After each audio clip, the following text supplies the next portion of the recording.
नमस्कार.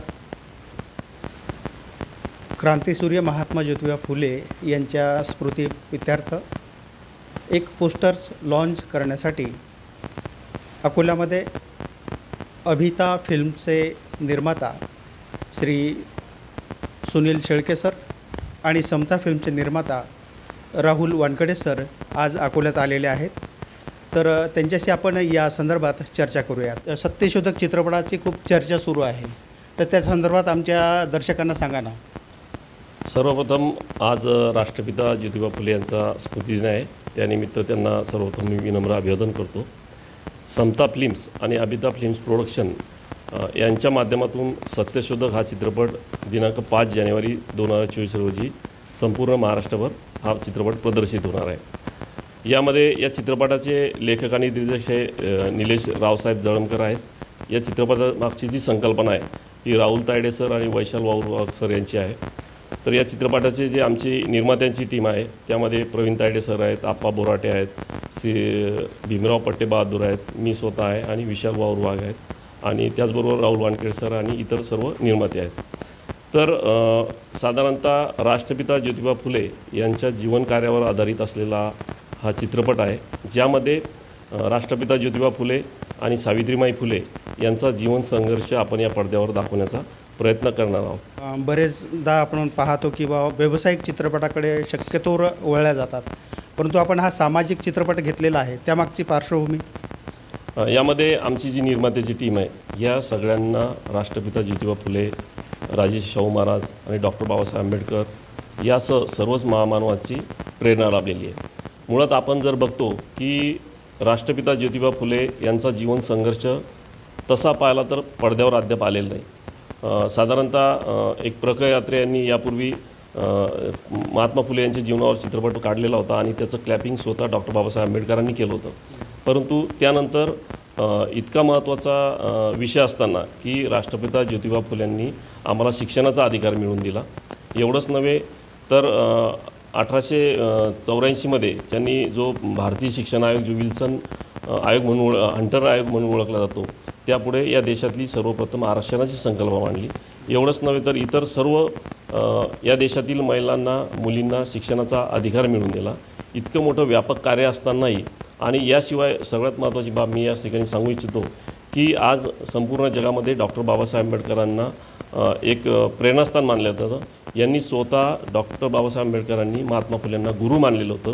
या गुरूंचा इतिहास आणि एवढंच नव्हे तर छत्रपती शिवरायांचा इतिहास शोधून काढणारे राष्ट्रपिता ज्योतिबा फुले आमच्या दृष्टीने फार महत्त्वाचे वाटतात आणि त्यांचा इतिहास हा संपूर्ण महाराष्ट्रभर एवढंच नव्हे तर संपूर्ण देशामध्ये यावा या उद्देशानं आम्ही हा चित्रपट या ठिकाणी घेऊन येत आहोत. सामाजिक पार्श्वभूमी असलेला हा चित्रपट आहे.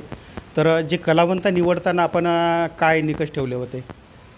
खरं म्हणजे महात्मा फुल्यांचं कार्य जर आपण पाहिलं तर ते अत्यंत व्यापक स्वरूपाचं असं कार्य होतं.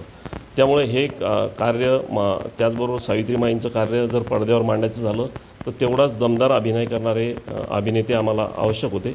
त्यामुळे आम्ही त्या ठिकाणी अभिनेता आणि अभिनेत्रीची निवड केली.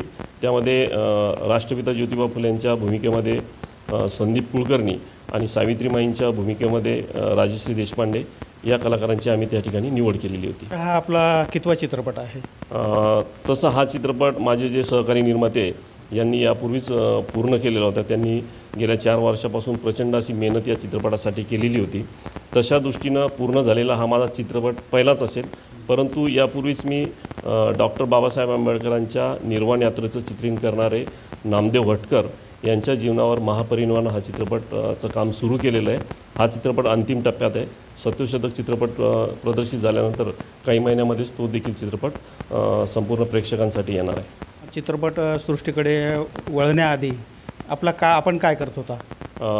माझ्यासाठी चित्रपटसृष्टीमध्ये येण्यापूर्वी मी जुलै 2022पर्यंत उपजिल्हाधिकारी पदावर काम करत होतो. उपजिल्हाधिकारी पदावरून स्वेच्छानिवृत्ती घेऊन मी माझा Abhita land solutions private limited या कंपनीच्या मदतीतून माझा व्यवसाय सुरू केला होता. त्या दरम्यान हे व्यवसाय सुरू करत असतानाच माझ्याकडे चित्रपटसृष्टीतले हे काही विषय आले, त्यामुळे मी चित्रपटसृष्टीकडे वळालो.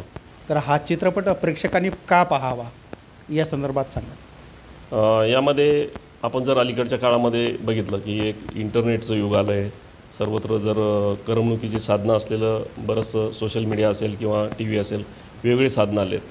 त्या मधल्या काळामध्ये आपण सर्वच जर पाहिलं तर पुस्तकांपासून आपण खूप दूर गेलेलो आहे. या देशामध्ये जो इतिहास घडला, हा इतिहास वाचण्यासाठी आज कोणालाही तेवढा फारसा वेळ नाही.